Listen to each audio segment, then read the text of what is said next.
न्यूजमध्ये आपले स्वागत। पोलीस अधीक्षक श्रीकृष्ण कोकाटे यांनी एका तासातच उतरवली भाऊची दादागिरी। सेनगाव पोलीस स्टेशन अंतर्गत भाऊ उर्फ धनसिंग शेषराव राठोड याने आपल्या मोबाईलवर पैशाचे गठ्ठे घेऊन व वाळू व्यवसाय संबंधी रील्स ठेवून दहशत पसरलेल्या संदर्भाने व्हिडिओ व्हायरल झाला होता। त्या अनुषंगाने हिंगोली पोलिसांनी भाऊ उर्फ धनसिंग राठोड व त्याचा साथीदार शिवाजी संतोष राठोड यांना ताब्यात घेऊन त्यांचा गुन्हेगारी इतिहास काढून कठोर प्रतिबंधक कारवाई करून योग्य समज दिली व खाकीचा प्रसाद दिला। भाऊने तात्काळ झालेली चूक मान्य करून यापुढे गुन्हेगारी क्षेत्र सोडून शेती व्यवसाय करण्याचे कबूल केले।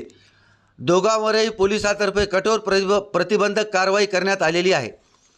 तसेच यानंतर सुद्धा दहशत पसरविण्यासाठी रील्स ठेवणारे गुन्हेगारांचा शोध घेऊन हिंगोली पोलिसांतर्फे कठोर कारवाई करण्यात येणार असल्याचे जिल्हा पोलीस अधीक्षक श्रीकृष्ण कोकाटे यांनी सांगितले।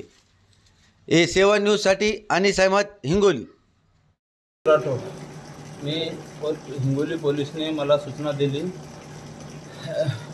त्याच्यानंतर मी कोणतीच दादागिरी करणार नाही। माझा वाळूचा जो व्हिडिओ होता तो 2 वर्षापूर्वीचा होता, आता काय मला माहीत नाही।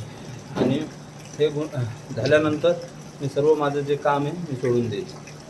माझं नाव शिवाजी संतोष राठोड, याच्यानंतर कोणती काही काम करणार नाही। मला पोलिसांनी दिलेल्या सूचना नेहमी पालन कर।